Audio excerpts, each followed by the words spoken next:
This is 8th class, subject is social science, part history, and our topic today is from trade to territory. आपको मालूम है कि 1707 में 1707 में औरंगजेब की वफात होती है और उसके बाद जो लेटर मुगल्स आए उनके ज़माने में जो सूबेदार थे या जिनको हम गवर्नर कहेंगे, जो मुगल सल्तनत में मुख्तलिफ सूबों में हेड थे, उन प्रोविंसेस के, उन सूबों के, उन्होंने आहिस्ता आहिस्ता मुगल सल्तनत से इख्तियारी दूरी आज़ादी इख्तियार की। तो आहिस्ता आहिस्ता उन्होंने अपने किंगडम्स, छोटे छोटे राजवाड़े अलग अलग रियासतों में कायम किए और उसके बाद मुगल सल्तनत का सिर्फ नाम रह गया, असल में मुगल सल्तनत बिखर चुकी थी। लेकिन हम देखते हैं कि 18वीं सदी के दूसरे निसफ हिस्से में एक नई ताकत हिंदुस्तान के सियासी उफक पे नमूदार हुई थी और बड़ी पावरफुल ताकत वो थी। वो बरतानिया की ताकत थी, वो बरतानिया की ईस्ट इंडिया कंपनी की ताकत थी। ये ईस्ट इंडिया कंपनी हिंदुस्तान में आई थी तो ये सिर्फ तिजारत के गर्ज से आई थी और इनका मकसद हरगिज यहाँ पे हुकूमत करना नहीं था। फिर कैसे ये हुआ कि एक तिजारती कंपनी से ये ईस्ट इंडिया कंपनी यहाँ की हुक्मरान बनी? ये एक दिलचस्प दास्तान है, एक दिलचस्प वाक़ा है हिंदुस्तान की तारीख में और बड़ा अहम है। तो एक सरसरी नज़र अगर आप इस चार्ट पे डालेंगे तो 1600 में बरतानिया की मलिका एलिजाबेथ ने ईस्ट इंडिया कंपनी को चार्टर दिया था ताकि वो हिंदुस्तान पे अपनी तिजारत के लिए आए। और इस चार्टर का मतलब ये था, इस हुक्मनामे का मतलब ये था कि बरतानिया से कोई भी दूसरी कंपनी हिंदुस्तान में तिजारत के लिए नहीं आ सकती थी।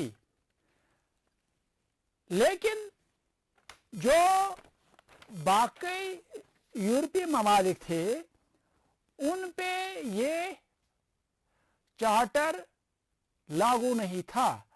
यानी उसका मतलब ये है कि जो बाकी ममालिक थे यूरोप के वो भी आते थे। और हम देखते हैं कि जिस वक्त ईस्ट इंडिया कंपनी का पहला जहाज अफ्रीका के कैप ऑफ गुड होप से होते हुए हिंदुस्तान पहुंचता है तो उससे पहले ही पोर्चुगीज या पुर्तगाली कंपनी यहाँ पे अपना तिजारती मरकज कायम कर गई थी। आपको पता होगा शायद कि वास्को डी गामा ने 1498 में हिंदुस्तान पहुंचने में कामयाबी हासिल की थी और यहाँ पे पुर्तगाल का तिजारती मरकज कायम किया था। उसके बाद डच भी आए, फ्रेंच भी आए। तो इस तरह अंग्रेजों के या ईस्ट इंडिया कंपनी के साथ साथ, बरतानिया की ईस्ट इंडिया कंपनी के साथ साथ बाकी ममालिक से भी तिजारती कंपनियां यहाँ आई थी। इन तिजारती कंपनियों का मकसद यहाँ के जो एशिया थी, यहाँ की जो चीज़ें थी उनको सस्ते दामों हासिल करना और फिर यूरोप के बाजार में महंगे दामों बेचना था। यूरोप की मुख्तलिफ कंपनियां जब यहाँ मौजूद थी और बरतानिया की ईस्ट इंडिया कंपनी भी थी, तो इनमें एक मुकाबला हुआ, मुकाबला आराई शुरू हुई। यानी ज़्यादा से ज़्यादा चीज़ें बाजार से, मार्केट से हासिल करने के लिए इनको आपस में एक कंपटीशन, एक मुकाबला हुआ। तो इससे चीज़ों के दाम बढ़ने लगे और कंपनियों को ज़्यादा मुनाफा हासिल होने के बजाय कम मुनाफा होता था या कभी कभी नुकसान भी हो सकता था।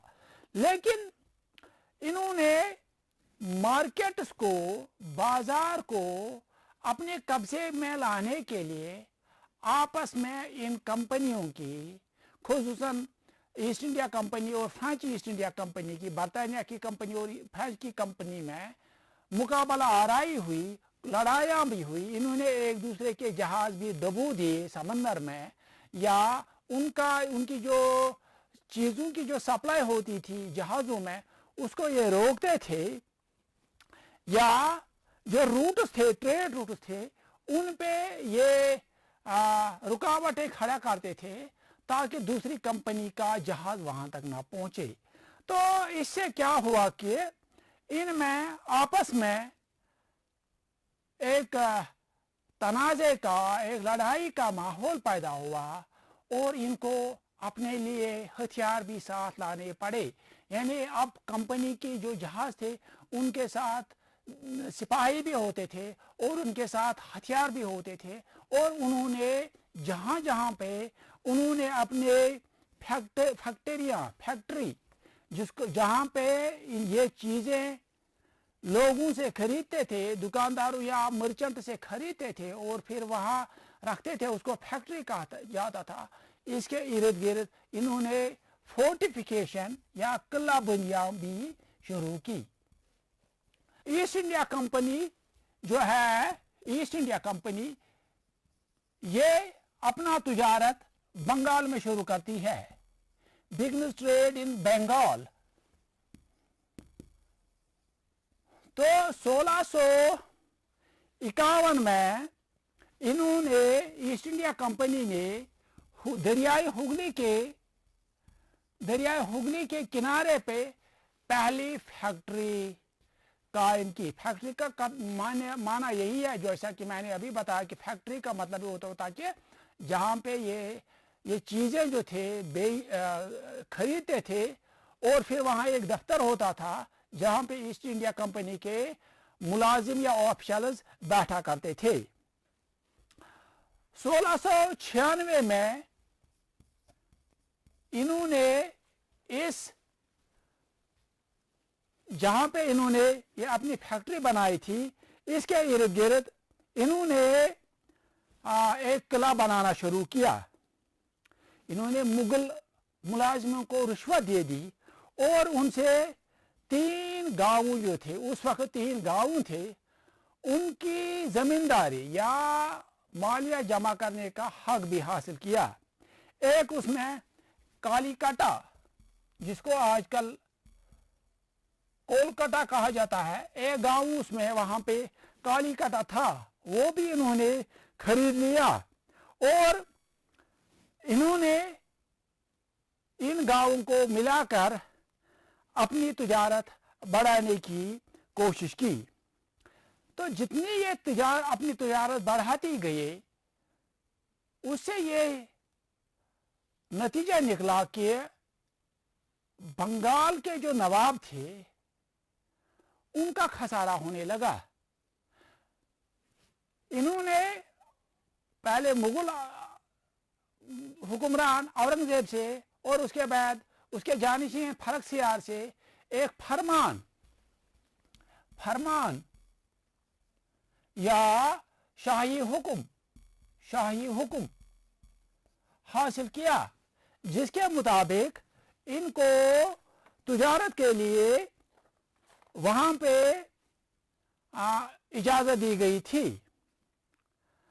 तो ये इनका तिजारत बढ़ाना था, तो ये बराह रास्त जैसा कि मैंने अभी कहा कि बंगाल के नवाबों के लिए नुकसान का बाइस था। तो चाहे मुर्शिद कुली खान की बात हम करें, उसके बाद उसके जानशीन अली वर्दी खान की बात करें, या उसके बाद उसके जानशीन सिराजुद्दौला की बात करें, तो इन्होंने कोशिश की कि ये जो ईस्ट इंडिया कंपनी बंगाल में अपनी तिजारत बेतहाशा बढ़ा रही है और कोई टैक्स नहीं दे रही है, तो इस पे रोक लगाई जाए।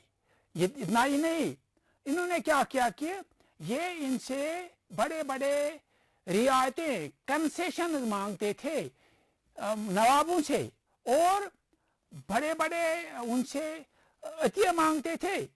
तो इन्होंने, मुर्शिद कुली खान ने, अली वर्दी खान ने, सिराजुद्दौला ने कोशिश की कि वो इनको ज़्यादा कंसेशन न दे दें, वो इनसे ट्रिब्यूट्स ले लें जो ये टैक्स नहीं देते थे, उसके यूज़ एक यकमुश्त रकम ट्रिब्यूट के तौर पे कंपनी से हासिल करे। और इनको कंपनी ने कोशिश की कि अपने सिक्के राइज करना, तो उस पर भी इन्होंने पाबंदी लगाने की कोशिश की। और ये अपनी क्लबबंदी, फोर्टिफिकेशन बढ़ाते थे, तो उसको भी इन्होंने रोकने की कोशिश की। तो ये ज़्यादा से ज़्यादा रेवेन्यू या टैक्स कंपनी नहीं देती थी, तो मैंने कहा कि बंगाल के नवाबों का इससे नुकसान होता था। और कंपनी अपने तौर पे यह कहती थी कि ये मकामी ऑफिशियल्स हैं, लोकल ऑफिशियल्स हैं, ये हमारे तिजारत में बिला वजह मुदाखलत करते हैं और इससे हमारे तिजारत का नुकसान होता है। और ये इस पे तुले हुए थे कि हमें ज़्यादा से ज़्यादा सेटलमेंट बनाने हैं, यानी अपने इलाके बनाने हैं जहाँ पे ये क्लब बंदियाँ करें, और ज़्यादा से ज़्यादा गाँवों को इसमें शामिल करें, ताकि ये अपनी तिजारत अच्छी तरह या अपनी मर्जी के मुताबिक चला सके।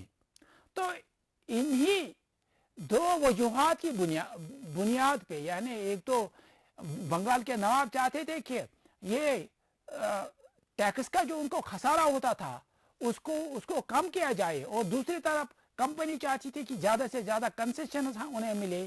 तो यही बाइस बने जो सबसे पहली लड़ाई अंग्रेज़ों की हिंदुस्तानी नवाबों के साथ होती है हिंदुस्तान में, तो वो वाक़ा होती है, और उस लड़ाई को हम द बैटल ऑफ प्लासी कहते हैं।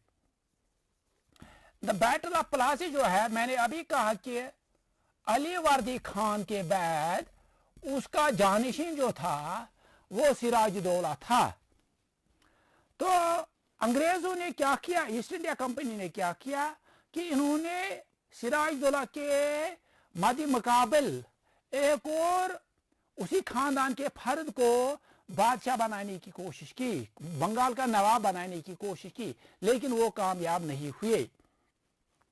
तो सिराजुद्दौला चूंकि इनसे ये मुतालबा करता था कि वो नवाब को या बंगाल की हुकूमत को रेवेन्यू दे दें, टैक्स दे दें, और जो ये क्लब बंदियाँ फोर्टिफिकेशन करते थे उसको रुकाएं, फोर्टिफिकेशन को न बढ़ाएं, और जो ये सियासी मामलात में दखल अंदाजी करते थे, इस पे भी उन्होंने, सिराजुद्दौला ने उनको रोकथाम करने के लिए कहा, लेकिन इसमें कोई कामयाबी सिराजुद्दौला को हासिल नहीं हुई। कंपनी अपना काम जारी रखी हुई थी। सिराजुद्दौला का जो मिलिट्री कमांडर था मीर जाफर, उसने कोई भी हिस्सा नहीं लिया लड़ाई में। तो नतीजा साफ था कि ईस्ट इंडिया कंपनी की जीत हुई और सिराजुद्दौला जो है उसकी हार हुई। बाद में सिराजुद्दौला को कत्ल किया जाता है, मीर जाफर के हाथों, उसके बेटे के हाथों उसको कत्ल भी किया जाता है। तो अंग्रेज़ों ने मीर जाफर को बंगाल का नया नवाब मुकर्रर किया और उसे भी बहुत से जो कंसेशंस थे, जो रियायत थी, हासिल की।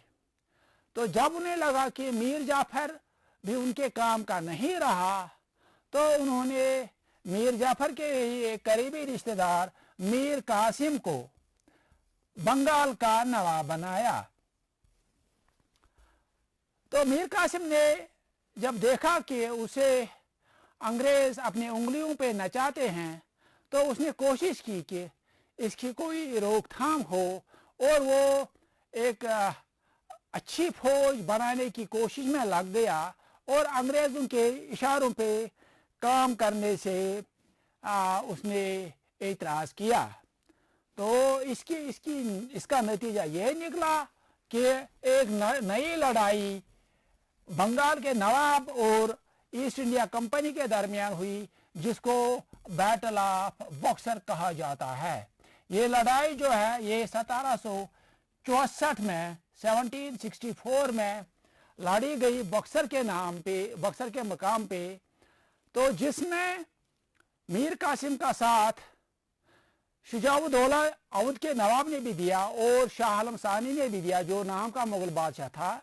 तो इस तरह इन तीनों को ईस्ट इंडिया कंपनी ने हराया और फिर मीर जाफर को दोबारा बंगाल का नवाब बनाया गया।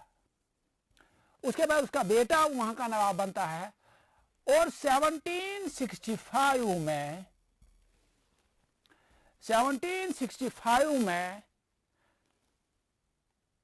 जो मुगल बादशाह था शाह आलम सानी नाम का था, उससे बंगाल, बिहार और उड़ीसा की दीवानी हासिल की। What was Deewani? Deewani was the right to collect land revenue। Mallya, जमीन का टैक्स जो देते थे हुकूमत को, उसको मालिया कहा जाता था। और जो दफ्तर ये काम करता था उसको दीवानी कहा जाता था और उस अफसर को दीवान कहा जाता था। तो शाह आलम सेकंड से, शाह आलम सानी या शाह आलम सेकंड से इन्होंने यही हक हासिल किया कि बंगाल, बिहार और उड़ीसा की दीवानी का हक ईस्ट इंडिया कंपनी को दिया गया। तो इस तरह जो ये ईस्ट इंडिया कंपनी के मुलाजिम थे, आप देख सकते हैं कि ये बंगाल के नवाबों से जमीन और पैसा अतिया के तौर पर मांगते थे, गिफ्ट के तौर पर मांगते थे और ये बदतरीन रिश्वत में मुलव्वस थे। लेकिन सारे मुलाजिम वहाँ पे इस रिश्वत की बीमारी में मुब्तला नहीं थे। कुछ ऐसे भी थे जो जंग में मारे गए, कुछ बीमारी की वजह से मर गए, लेकिन बेशतर जो थे वो वहाँ पे ऐशो इशरत की ज़िंदगी गुजारने के लिए ज़्यादा से ज़्यादा एक तो अपनी तिजारत करते थे और पैसा नवाबों से, मुलाजिमों से हासिल, वहाँ के नवाब के मुलाजिमों से हासिल करते थे। और इस तरह उनके लिए ये लफ्ज़ नबोब, NOBB नबोब इस्तेमाल किया जाता है कि ये नवाबों की तरह रहने लगे। फिर कंपनी का जो उसके बाद दौर आता है, बंगाल में इन्होंने अपने कदम जमाए, बिहार को भी वहाँ अपने इसमें लाया, फिर उड़ीसा को भी इसकी दीवानी इनकी मिल गई। लेकिन उसके बाद इन्होंने क्या किया कि 1764 के बाद इन्होंने तीन तरह से हिंदुस्तान में अपने उस वक्त सल्तनत नहीं थी, अपने असर रसूख को बढ़ाने के लिए इस्तेमाल किया। एक था पॉलिटिकल, सियासी, दूसरा था इकोनॉमिक और तीसरा था डिप्लोमेटिक, इकोनॉमिक एंड डिप्लोमेटिक। तीन तरीके इन्होंने इस्तेमाल किए अंग्रेज ईस्ट इंडिया कंपनी का असर बढ़ाने के लिए, इलाका ज़्यादा से ज़्यादा हासिल करने के लिए। इन्होंने क्या किया कि 1764 के बाद ये इन हिंदुस्तान के जो मुख्तलिफ नवाब थे, राजे थे, उनके दरबार में एक افسر بھیجتے تھے جس کو ریزیڈنٹ کہا جاتا ہے. آپ نے یہاں بھی سری نگر میں بھی اور جموں میں بھی دیکھا ہوگا کہ ہمارے 2 سڑکیں جو ہے وہ ریزیڈنسی روڈ کے نام سے جانی جاتی ہے. اس کی بھی وجہ یہ تھی کہ انگریز ایسٹ انڈیا کمپنی کا ایک افسر یا بعد میں جو براہ راست انگریزوں کا راج تھا یہاں پہ، اس کا ایک افسر یہاں پہ ہوا کرتا تھا، تو جس کو ریزیڈنٹ کہا جاتا تھا. اسی کے نام پہ ان 2 سڑکوں کو، جموں اور سری نگر کی ایک سڑک کو ریزیڈنسی روڈ کے نام سے یاد کیا جاتا ہے. تو اس ریزیڈنٹ کا کام یہ تھا کہ ایسٹ انڈیا کمپنی کے جو تجارتی مفادات ہیں ان کی رکھوالی کرنا، ان کی نگہبانی کرنا. لیکن یہ ریزیڈنٹ وہاں کے سارے معاملات جو تھے ان میں مداخلت کرتا تھا. وہاں کون بادشاہ بننا، وہاں کون راجہ بننا چاہے، وہاں کون بڑا افسر بننا چاہے، تو ان معاملات میں یہ ریزیڈنٹ جو تھا یہ مداخلت کرنے لگا. اس کے بعد لارڈ ویلزلی آیا تو اس نے ایک نیا طریقہ ایجاد کیا جس کو سبسیڈیری الائنس کہا جاتا ہے. سبسیڈیری الائنس کہا جاتا ہے. اس کی روح سے ایسٹ انڈیا کمپنی نے ہندوستانی ریاستوں کو یہ آفر کی کہ آپ ہمارے ساتھ باضابطہ ایک دوستی کریں، ایک معاہدہ کریں جس کو سبسیڈیری الائنس کہا جاتا تھا. اور اس کے تحت یہ ریزیڈنٹ تو ہوتا ہی تھا اور بھی دوسرے معاملات تھے، لیکن اس ریاست کو کے راجے کو یہ کہا گیا کہ وہ اپنی فوج کو برخاست کریں اور اس کی جگہ ایسٹ انڈیا کمپنی کی فوج اپنی ریاست میں رکھیں، اور اس فوج کے خرچے کے لیے، سال بھر کے اخراجات کے لیے اس ریاست کو ایک رقم، مقرر کی گئی رقم ایسٹ انڈیا کمپنی کو دینی پڑتی تھی جس کو سبسڈی کہا جاتا تھا.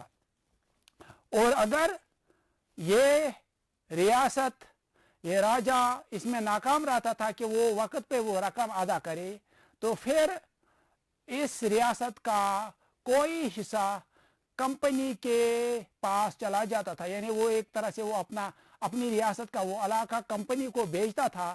اور ہم دیکھتے ہیں کہ اودھ اور حیدرآباد جو تھے وہ 2 جگہیں تھیں جن کو پیسہ ادا کرنے کی صورت میں اپنی ریاست کا ایک حصہ کمپنی کو دینا پڑا. لیکن ہندوستان میں سارے راجے یا نواب یا جو رولرز تھے وہ ایسے ہی نہیں تھے. اگر آپ ٹیپو سلطان کی بات کریں، جس کو ٹائیگر آف میسور کہا جاتا ہے، ٹائیگر آف میسور، تو اس نے کیا کیا؟ اس نے پہلے حیدر علی، جو اس کے والد تھے حیدر علی، اور بعد میں ٹیپو سلطان نے میسور کو مضبوط سے مضبوط تر بنانے کی کوشش کی.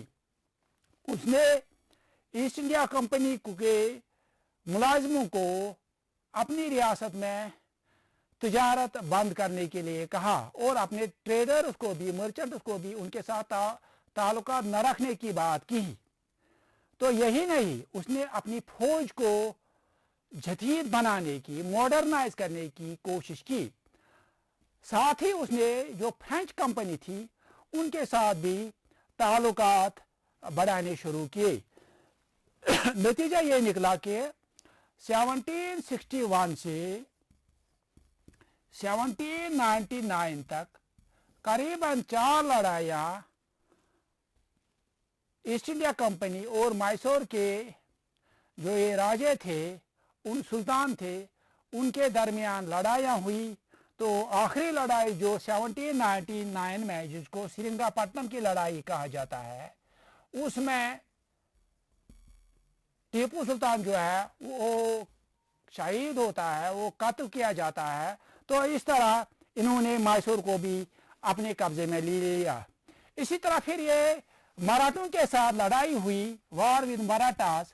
تو مراٹھوں کو بھی انہوں نے پہلے کمزور کرنے کے لیے مختلف حربے استعمال کیے और फिर जब 1817 से 19 तक जो लड़ाई हुई मराठों और ईस्ट इंडिया कंपनी के दरमियान, तो उसमें मराठों को शिकस्त दे दी गई और जो पेशवा उनका था उसको रुखसत किया गया और उसकी पेंशन मुकर्रर की गई।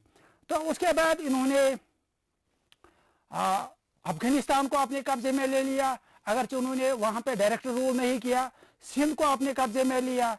तो जो पंजाब का इलाका था वहां पे रंजीत सिंह के राज तक दौर तक ये कोई कदम नहीं बढ़ा सके, लेकिन जो ही रंजीत सिंह की मौत होती है तो उसके बाद 1739 के बाद 1749 में उन्होंने पंजाब को भी अपने कब्जे में ले लिया। एक और तरीका जो था इन्होंने इस्तेमाल किया, उसको डॉक्ट्रिन ऑफ लैपिस कहा जाता है। Doctrine of lapse, doctrine of lapse, Lord Dalhousie ने हिंदुस्तानी रियासतों को अपने जाल में फंसाने के लिए एक आसान सा कायदा बनाया, कानून बनाया, जिसके तहत इन्होंने ये किया कि अगर हिंदुस्तानी रूलर का, राजे का कोई अपना मेल वारिस, मेल हेयर यानी कोई मर्द जानशीन नहीं होगा, तो उसके सूरत में ये जो उसकी स्टेट है इट वुड लैप्स, यानी ये ईस्ट इंडिया कंपनी का एक हिस्सा बनेगी। तो इस तरह हम देखते हैं कि सतारा एक रियासत थी, उसको 1848 में किया। उदयपुर जो था, संबलपुर जो था, उसको 1850 में किया। उसके बाद उदयपुर, उसके बाद नागपुर, उसके बाद झांसी को उन्होंने 1854 में अपने कब्जे में ले लिया। इसी डॉक्ट्रिन ऑफ लैप्स के बुनियाद पे कि उनका कोई मेल हेयर या मर्द जानशीन नहीं था। तो इस तरह अगर हम फिर देखते हैं, इस चार्ट पे एक नजर डालते हैं, तो हम देखते हैं कि 1600 में इन्होंने चार्टर हासिल किया। 1651 में इन्होंने हुगली के किनारे पहली फैक्ट्री कायम की। 1696 में इन्होंने किला बनाना शुरू किया। 1757 में इन्होंने पलासी की लड़ाई लड़ी। 1764 में बैटल ऑफ बक्सर वाक़ा हुई। फिर 1765 में 1765 में इन्होंने बंगाल की दीवानी हासिल की। बिहार और उड़ीसा की 1765 में हासिल की। उसके बाद इन्होंने मैसूर को 1799 में हासिल किया। 1817 से 19 तक इन्होंने मराठा जो ताकत थी उनको ख़त्म किया।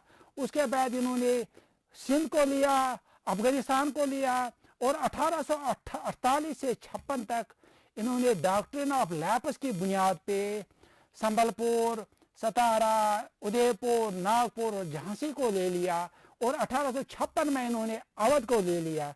एक ट्रेडिंग कंपनी से लेके ये हिंदुस्तान के हुक्मरान किस तरह बन गए। 1600 ईस्वी से लेकर 1857 तक, जब हिंदुस्तान की पहली जंग आज़ादी या फर्स्ट वॉर ऑफ इंडिपेंडेंस या रिवोल्ट ऑफ 1857 वाक़ा होता है।